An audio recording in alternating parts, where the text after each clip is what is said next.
it's Farley from Mazatlan. It's 2024.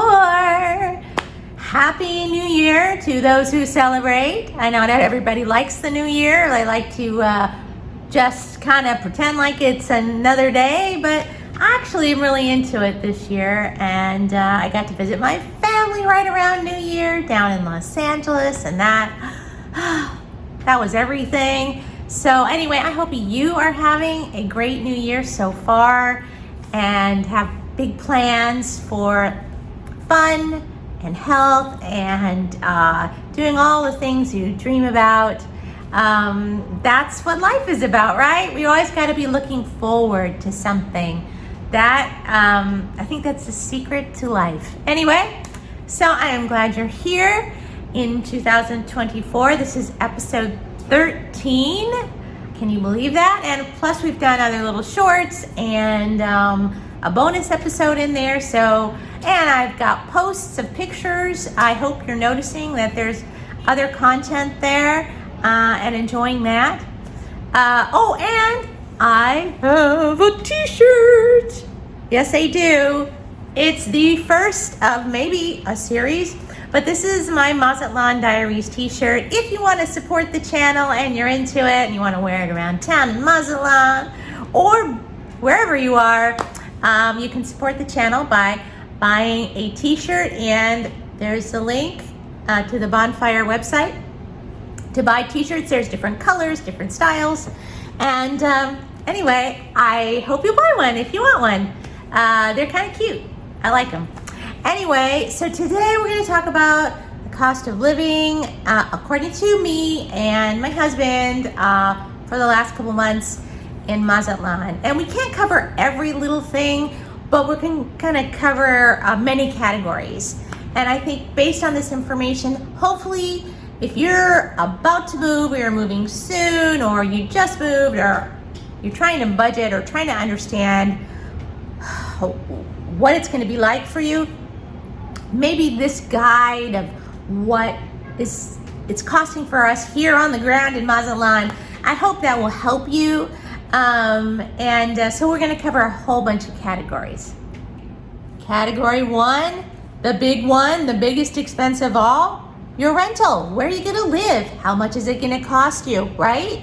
And of course, we've had some videos on this subject that have been highly criticized, but we're going to talk about that right here in this first category.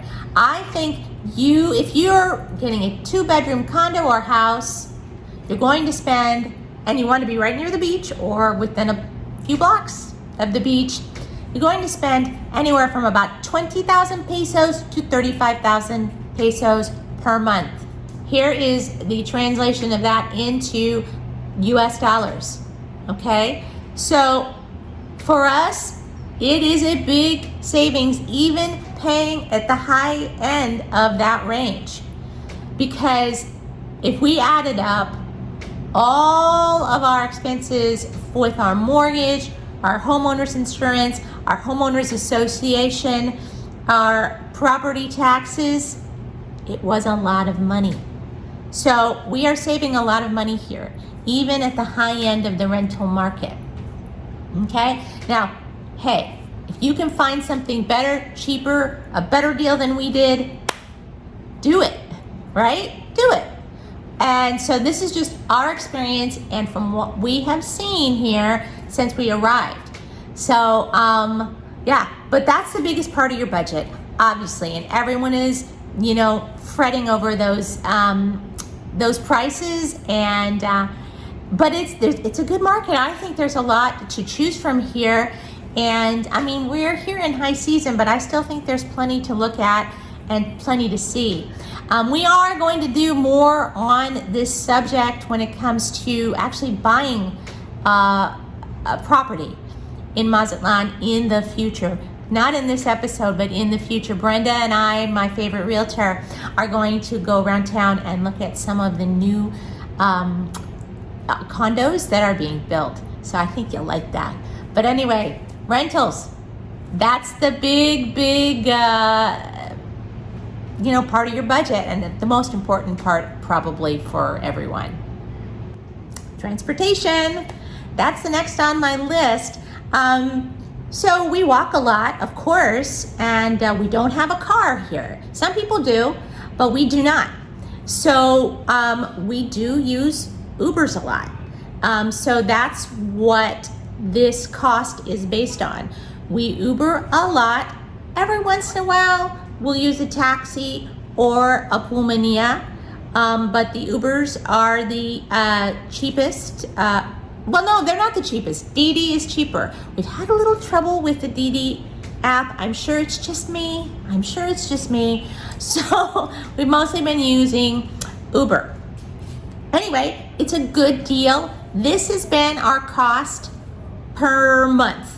Okay, and we're not Ubering every single day, but we're Ubering a lot. So that's what it's been costing us approximately per month. So I think it's a pretty good deal. And compared here is what it cost us to have a car and insure a car, even an electric car, mind you, because we didn't have to pay gas, but that was the cost for us in Los Angeles. So big savings here.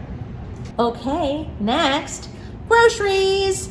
Right, so there's a few different places we shop. We shop at Fresh Market, which is really nice, high end.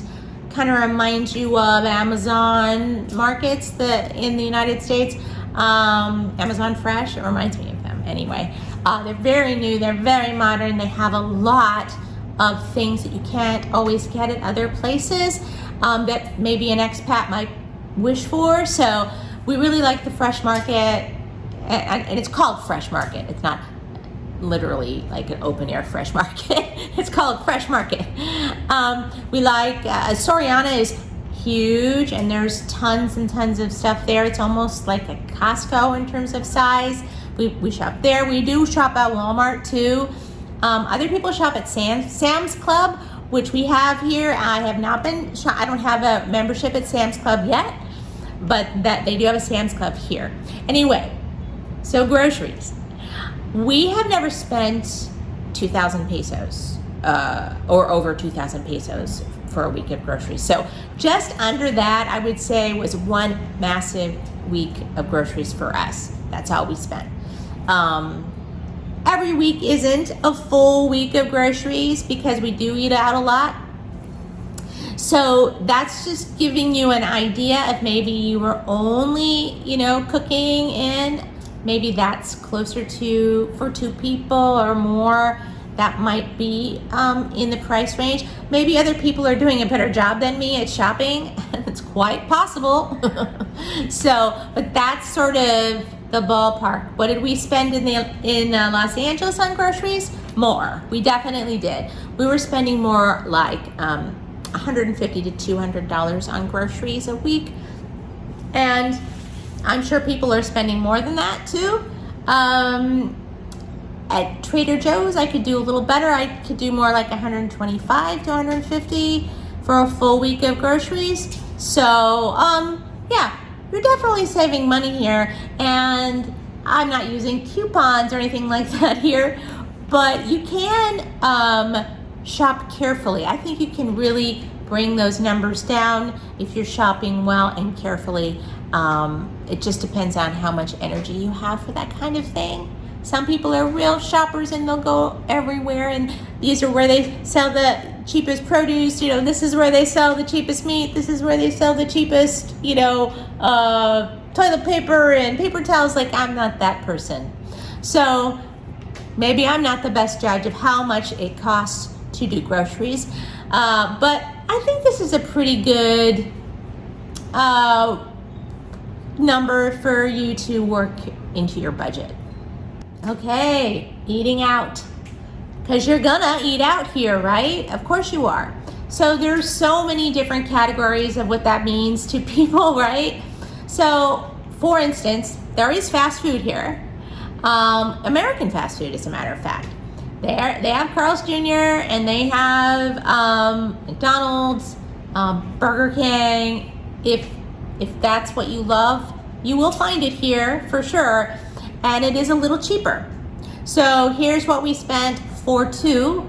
at Carl's Jr. We only went there once, but it was a pretty good deal. So, and it was delivered. That's the price for 2 people with delivery through Uber Eats.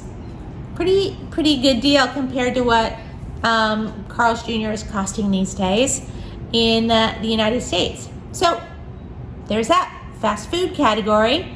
Yeah, if you like fast food. So, do you like to go out to breakfast? I do. I do like to go out to breakfast. I don't always.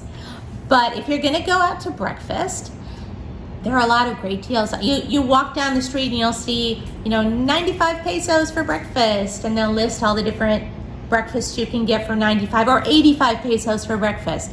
So be a good shopper and check out some of those deals because there's a lot of them. But we do eat out often for breakfast. It's kind of fun in the morning to do so. Here's the general price that we're approximately spending on breakfast, and I think it's a pretty good deal. And the breakfasts are really good here. And man, if you can eat your breakfast like on the ocean or on the sand, you should do it at least once. It's a good deal.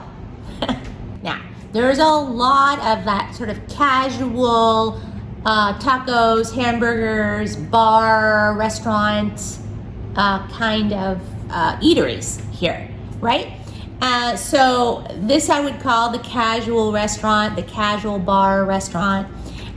There's a lot of those, and a lot of them have live music. So it's kind of fun to go to these places. You get good tacos, you get good burgers, you get good nachos and all that jazz, good margaritas, whatever you want. So these are quite popular, and we go to them often, not gonna lie. So, because I love to have some live music while I'm eating. And it's fun. You meet people. It's lively and noisy, and and the music's great here. You can't go wrong. So if you get to hear live music and have a great dinner and your drinks and stuff, so you can't beat it. Anyway, this is kind of the ballpark of what we're spending for that with drinks, and I think it's a good deal. It's a lot of fun, and they're everywhere, especially in the tourist zone that we're in. Well, there's a lot of tourist zones really in Mazatlan. It's a very touristy city, even though it's a very much a locals kind of city too. It's sort of both things simultaneously. So anyway, but where I live, there's a lot of those kinds of places, and so that's where we like to go a lot. It's pretty fun and very reasonable. So, some of us are foodies. We love the sort of upscale experience, the high-end, experience. Maybe you really, are drawn to that. Well, there is some amazing cuisine here and amazing restaurants, and we're slowly kind of going through the list of the top high-end, fancier restaurants here. Like last night, we went to El Presidio in El Centro, which is really good, really amazing. It kind of feels like a jungle, and it's kind of indoor-outdoor. It's beautiful. We went to Hector's Bistro on Christmas Day. That was amazing. Food's kind of European. The Gaia restaurant is wonderful. There's a whole bunch of them that we've gone to and we have on our list to go to. So this is kind of what I'm talking about when I talk about foodies or high-end restaurants. So I think you're generally gonna be in this range of price for that kind of experience. And there's a lot of those restaurants. I'd say the most high-end foodie,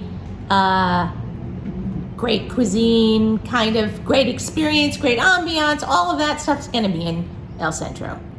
I would say 90% is in El Centro. So head on over there. There's a long list of great places to go to there. And in fact, you can walk from one to the other because they're really not far from one another. So it's a great experience in that part of town. Not to say there are a lot of good restaurants all over the place, but there is this wonderful concentration of them in El Centro. So anyway, that's what you're looking at price-wise, but it's worth it. And it's still a good price.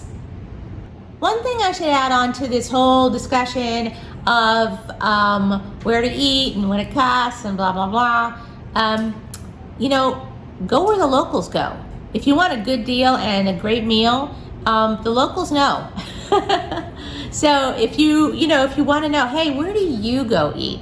Where do you think is a great taco? Where are the best tacos? Ask a Mexican, right? Where's the best breakfast? Ask someone who has lived here all their lives.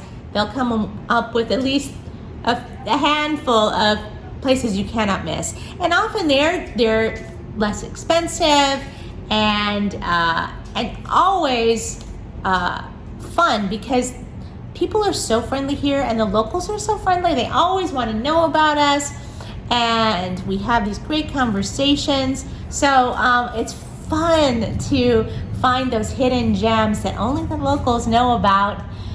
You might not find it on a list of places to go to because, they're not necessarily aimed at tourists, right? So ask around. You'll find out, places that you're going to want to tell me about. That's the truth. So let's talk about utilities. Let's talk about first the electricity bill. We pay it once a month. In Los Angeles, we paid once every other month. So it's a little bit of a different comparison for us. Not hard, but it's a different comparison. So anyway, we're paying about 656 pesos this last month, which is a really good price, I would say, compared to what I'm used to. So yeah, it's a good deal. Electricity. Now, if you're running your air conditioning all day and all night, I'm sure you're going to have a different price, right? So there's that. But I'm not doing that, and I don't need to do that. If I have the windows open or a breeze, we're right by the ocean. There are times of day that it gets a little hot. I just close the blinds in one section of the condo and it cools right off. So anyway, now when we get into the big summer months, like July through October, or maybe June through October, where it's really, really, really hot, I may have a different story to tell. But right now, it's a good deal. So we're paying the owner of the property the gas and water bill lumped together. So this is our price right now for what we're paying. I still think it's a really great price. It's just not that expensive, especially compared to what we're used to paying. We never paid that much for natural gas in the United States, but water could be kind of pricey. Not horrible, but definitely this is a better deal for us here. Wi-Fi. All right. So we do have had Wi-Fi here set up when we moved in, and we pay the owner a flat rate every month, and that is what we are paying right now. And it is a lot less than what we used to pay. Big surprise. Are you surprised? I'm not surprised. So yeah, it's a pretty good deal. I mean, I would say sometimes it's a little flaky. That's been my experience in Mexico in general. Kind of pops in and out every once in a while. But pretty decent Wi-Fi nonetheless. So I don't know if that's just a Mexico thing, that things kind of flicker out sometimes. I don't know. But, it's not a big deal. But it's definitely happened. Not gonna lie. But hey, you know what? I guess it did happen in the United States too. We had outages of our Wi-Fi, so happens everywhere. Prescriptions. Okay, so what are we paying? We're paying a pretty decent price per prescription here. Remember, we're not paying this massive amount per month for health insurance just to have like a $5 or $10 or $15 per bottle prescription. I mean, the reason why the prescription price was so low in the United States for us, for most most medications was, because we were paying God knows how much for our health insurance. So yes. So anyway, prescriptions here are costing me approximately about 23 USD per medication per month. So that is more expensive than my $15 or $5 prescriptions, but it's not a fair comparison because insurance. So yeah, so it's a pretty good deal. We go to Aurora pharmacy for my prescriptions, and I think my husband is using one other pharmacy too that he found that was the only one that carries the exact thing that he needs. So sometimes you have to kind of look around to find the exact right dosage of your medication. I found that sometimes they'll have it, but they don't have the right dosage, and you may have to look at a different pharmacy. So, but anyway, it's a good deal here, absolutely, and pretty easy to get your prescriptions. Most of the time you just say, hey, this is what I need, and they say, okay, let me get it. And that's that. So, kind of cool. Haircuts. So, I need a haircut about once a month. So, it's important to me because you got to maintain this, right? So, I found a cute little salon, and it's just about a block and a half from me, and it's 350 pesos per haircut.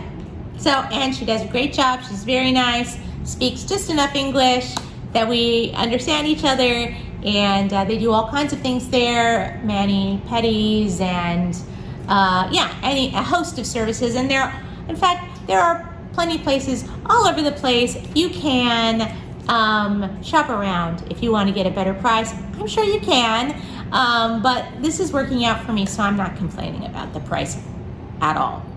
So we decided to get a housekeeper.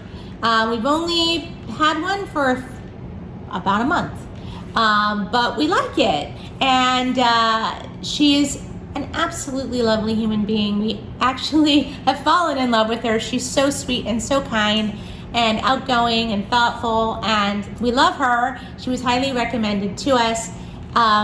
Anyway, it's costing us 350 pesos a week, and I think it's a good deal. I know I've heard people have even cheaper prices than that. More power to you. Go for it. I'm just saying, we love her. She's an absolute doll. She does a fantastic job. Can't complain about the price. And honestly, we didn't do this before in the United States, so this is kind of a luxury for us. So we're happy to pay. If it's a little high, I don't think it's high, but if it is, I don't mind, because she does a great job and she's lovely. Who can complain? So what's left? Well, I'm sure you could think of a lot of things that are left, but for sure what's left is doctor's appointments, health insurance, and your phone plan. So we're still in the midst of kind of working all that out. And it's actually a harder thing to just say, here's the price, or it's kind of different for everyone. Everyone's kind of got different needs, and some people are bringing their own health insurance down, or no health insurance at all, or maybe you're keeping your phone, or you're doing something with Google Voice, or you're getting your own Mexican phone line. So we're actually still in the midst of figuring that all out for ourselves, and I do think it's a very personal decision, because there's lots of options and lots of ways you can go. So that said, I'm not covering it today. But it's also not like the biggest part of the bills and your monthly expenses either, I'd say. So it's all pretty darn reasonable. So do not worry about that too much. Do you hear my dog whining right here? I guess I have to go. The dog wants something. That's Milo anyway. Milo is in great need. I don't know, probably just needs a snack. So anyway, I guess that's it. Today in the Mazatlan Diaries. My name is Farley. Thanks for coming, and please like and subscribe and tell your friends about this channel. Also, buy a t-shirt. And anyway, I'll see you soon. We got more to do, more to talk about, and thanks for coming, friends. You've got a friend in Mazatlan.